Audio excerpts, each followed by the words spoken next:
Buenos dias. I have to apologize. My Spanish is basically non-existent, although 20 years ago when I did the diplomatic training in the Netherlands, I did 1 year of Spanish, and I remember vividly that after a year I was pretty good in doing diplomatic speech on the war in Yugoslavia. Those were the days. I mean, well, beyond the Arab street, voices of new actors in Egypt and Syria. Who am I to tell you? Just very briefly about who I am. I studied Arabic at Leiden University. You were talking about the great Snoek Orgonje. Both of you alluded to the great relations between Europe and the Arab world. And obviously, as a Dutch person, having studied at Leiden University, very close to the house where Snoek Orgonje lived, I feel I'm in a very long tradition. Actually, my alma mater is celebrating 400 years of relations with the Arab region next week. I worked as a diplomat in the Arab region, in Cairo, in Egypt, in Damascus, Syria, and I also worked on the North America desk, so I also dealt with the other side of the coin, the influence of the United States in the region, and the great expectations some people in Washington, Brussels, London, Paris had of these domino theories, which have already been mentioned. And beside the, and a personal note with the Egyptian ambassador here, my daughter was born in Egypt in 1998, and I am now an independent public speaker, and I always tell people in the Netherlands, what is my concern in the Arab world, besides the fact that I've lived there for such a long time. I always feel that the fact that my daughter, her name is Soraya, had an Egyptian birth certificate that she could swap for a Dutch passport. Does that give her the right to better education, to better health care, to better right to express her voice than the kids that were born at the same time in that same hospital? So I also feel that there's this human connection between me and the Arab world. Now, my main question for my introduction for today is, why is it important for us to listen to those other voices? Why is it important for the public to know about those other voices, for the press, for policymakers, for politicians? Well, I think it's important because these people get enough attention already. We have the new pharaoh, Morsi, and all the cliches, and I have to apologize for the cliches because I only have 20 minutes. Of course, we have the whole discussion about did Morsi find the handbook of the modern dictator on the desk of Hosni Mubarak and is now putting some Islamic elements into the new dictatorship in Egypt? Is he indeed a new pharaoh? And then we have the lovely couple. I don't know how it is in Spain, but in the Netherlands it's very clear that the propaganda of the lovely couple worked. I'm sure you know people who have asked the question, but Bashar al-Assad studied in the West. How come he can be such a vicious dictator?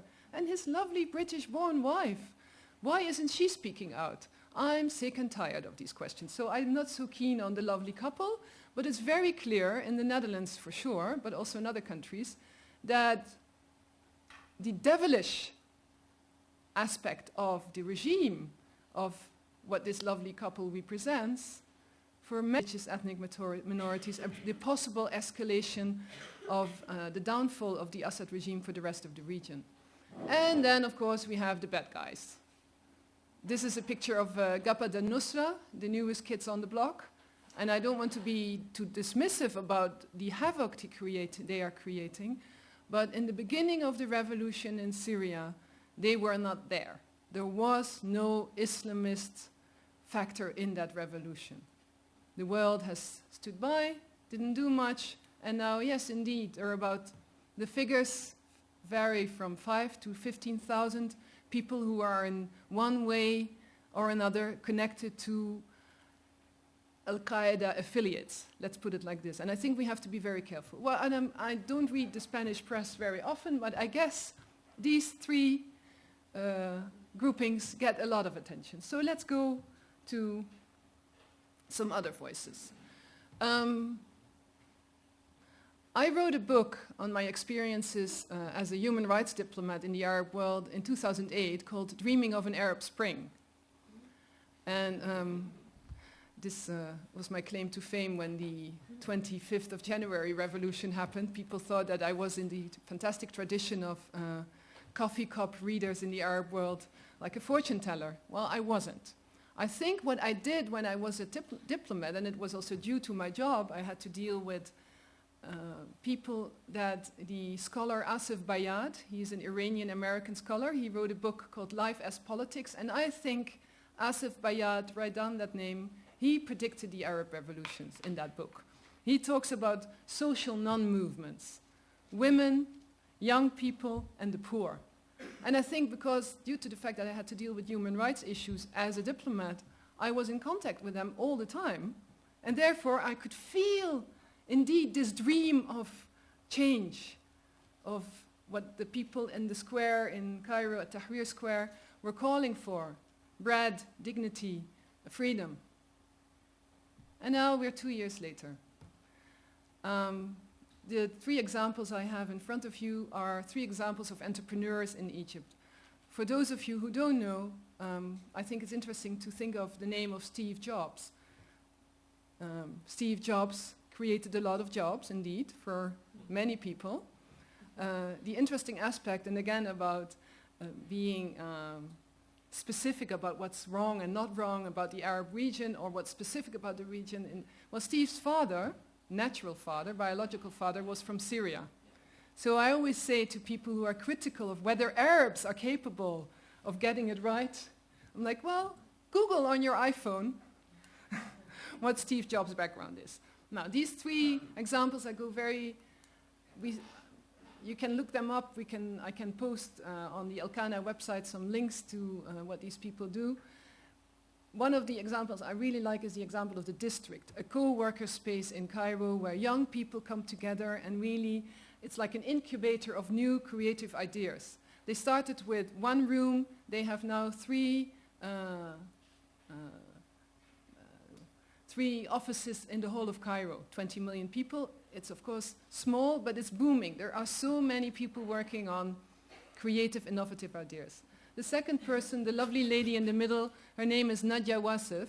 She did something, I'm sure that if people had seen her business proposition, they would have said, don't even go there. In a country where 60% of the people is illiterate, she started a bookstore chain.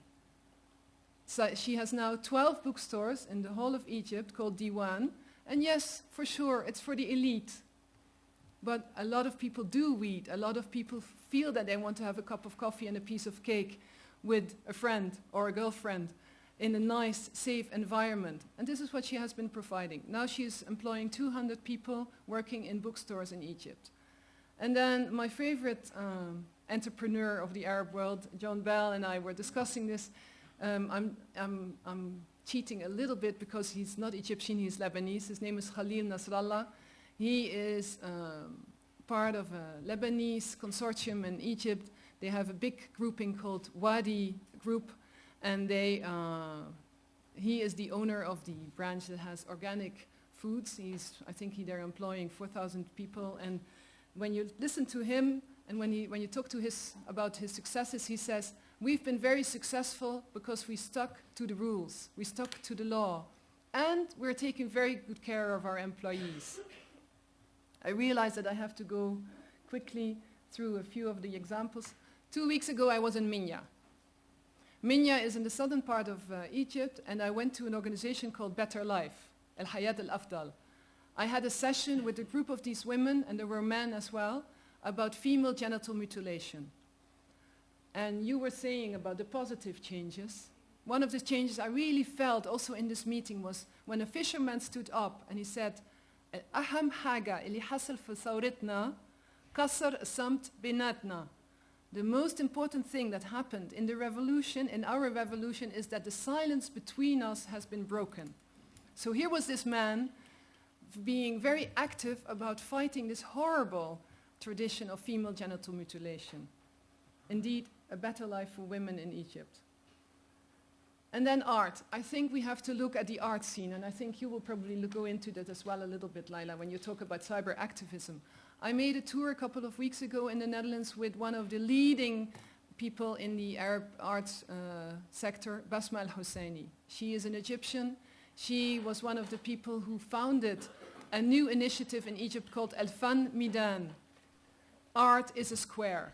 Every first Saturday in Egypt, and I'm sure you haven't seen this in Spanish television, every first Saturday in Egypt, every first Saturday of the month, there's a big cultural manifestation on Abdeen Square, 2 minutes away, walking taxi from Tahrir Square. More than 10,000, sometimes 15,000 people gather on that Saturday evening to enjoy art, theater, play, what have you. When this anti-Muslim movie was shown in America, The Innocence of Muslims, we only saw the cameras on that, the 300 people in front of the American embassy. At the same time, in that same period, there were tens of thousands of people enjoying art 3 minutes away from the American embassy. Why don't we see this? In the Azhar Park, anybody who is going to Cairo soon, especially in spring, should go to the Azhar Park and enjoy the activities in El Ganena Park. You will see images you will hardly ever see in European media at the open air theater that is filled with people, normal people, who pay 1 or 2 euros, what's like 10 pounds, to go and enjoy arts and culture. I'll go to other voices from Syria. I have 3 examples here. Go and look on the internet for Kayani Web TV. Kayani Web TV is an initiative of young citizen journalists who are fed up with the way their revolution is being portrayed in the Western media. They show short clips of activists, and they're not hiding the horrible truths, but they show it in a different way. They have clips of women painting the flags in Zabadani. They have a fantastic, uplifting clip of a guy in Idlib who is an ice cream parlor owner, and his ice cream parlor has been destroyed 3 times. He has rebuilt it over and over again, and he's now serving ice cream in the colors of the revolutionary flags. Then go and look on internet, because I knew that the situation wouldn't be very conducive to show you the films here. Look for Kafr Anbal. It's a village in the north of Syria, and they have the most creative people. And every day they come up with new signs. One of the signs I really loved was when they said, there is no ham in hamburger, there is no egg in eggplant, but there is definitely an ass in Assad. The poets of Syria. And one of the things I like to start my speeches in the Netherlands with is with the puppet theater of Masasset Mati, which is the name of the straw that people use to drink a tea that they brought from Argentina. Mate, yeah. Mate, the green, I don't like it very much, but anyway, they created the puppet theater, and it's made within Syria by Syrian activists, and it's still, I mean, when like the Americans watch Jon Stewart to get the pulse of what's happening in American politics, now many people in Syria and outside of Syria watch the episodes of The Top Goon, The Diary of the Little Dictator, and they have one puppet with Bashar al-Assad, and he has the voice is fantastic. Somebody is nodding there. He has the exact lisp Bashar al-Assad has as well. And it's funny and it's sad at the same time, but you can see that the resilience of the people also is shown in these kind of activities. One of the things which I really feel is lacking in the reporting on the Arab revolutions, on the Syrian revolution, is the reports of the local coordination committees. They have an excellent website in English and Arabic. Every day you can follow the number of casualties, the number of people who have been arrested. And one of the leading figures in this local coordination committees is Razan Zaytouni. She's a lawyer from Damascus. When I was a human rights diplomat in Damascus, we worked closely together. And I hate it when people say, oh, where are the women in the Arab revolutions? Well, here is Razan, and she's definitely not the only one. In the Netherlands, we have a lot of heroines of the Second World War, and I always compare her to one of the heroines we had actually somebody made a movie about her as well, Hannie Schaft, the girl with the red hair. When I was a teenage girl, I always asked myself the question, what would I do if war would break out in my country? Would I be as heroic as this Hannie Schaft? Well, Razan Zaitouni did not have the option to wonder what she would do. She had to do something. And every night, she's sleeping somewhere else. Every now and then we Skype when we're on Facebook. She gets prizes left, right, and center. She doesn't care for fame. She is collecting medicines. She is coordinating demonstrations. Again, one of the other voices. The last example, I was trying to find a picture where they all looked active and lively. Here you have the three leading figures of the newly formed, in November, newly formed Syrian opposition coalition. And actually, I know all three of them. And that tells you that, again, the social non-movements, we have to pay attention, continue to pay attention to them. Maybe these three people, you see in the middle, Muaz al-Khatib, a former imam of the Umayyad Mosque in Damascus, who is now the leader of the Syrian coalition. And besides, you see Suhair Atasi and Riyad Saif, two other leading members. All three of them, when they were appointed, chosen to lead the Syrian coalition, in November they still enjoyed a lot of popularity among the people in Syria itself. Why? Because they had just left. They all three have suffered from the Assad regime. They weren't in the States or in Paris for 30 years. And I find it always hard to be harsh on the Syrians who left 20, 30 years ago, because they also fled a dictatorial regime. And you shouldn't take it against them, I think, that they took refuge. But of course, for the people in Syria, it's like, who are you, Mr. Burhan Ralioun, who was the previous leader of the Syrian opposition, to tell us Syrians what we should be doing? Unfortunately, I was in Lebanon 2 weeks ago, and I was also in Cairo. I met with Muaz and with Riyad, because they feel that the world is looking the other way, because they literally have been promised so much in Marrakesh and in Geneva, but nothing of these promises has been fulfilled. They don't have good infrastructure, they don't even have money to buy plane tickets, they don't have secretarial support. So on the one hand, and this is why when I become a bit cynical, the Netherlands government, due to its NATO obligations, has sent Patriot missiles to Turkey, 42 million euros. That's the bill. And that's what we're doing. Okay, we have the obligations, but on the other hand, these are the people that have to do the transition, one way or the other, and they have nothing. I'm not even talking about military intervention. Give them a secretary, so Muaz al-Khatib can actually do more important things than picking up his own phone. And this is, when we're looking at other voices, sometimes people say, well, you're a bit naive, you should look at the harsh reality. I think it's naive to expect that these people can do the transition in a proper way if you don't support them well. Now, to conclude, I'm from the southern part of the Netherlands, and my family used to work in the mines, in the coal mines, and I feel that the metaphor of the canary in the coal mine works really well when we're talking about the other voices in the Arab region. When we want to see where there is still oxygen, where there is still room for change in Arab societies, we have to look for those canaries in the coal mines. Because only if they have enough oxygen, the artists, the journalists, the creative people, the young entrepreneurs, the activists, only when they have enough oxygen, then the societies can flourish. On that note, I thank you very much.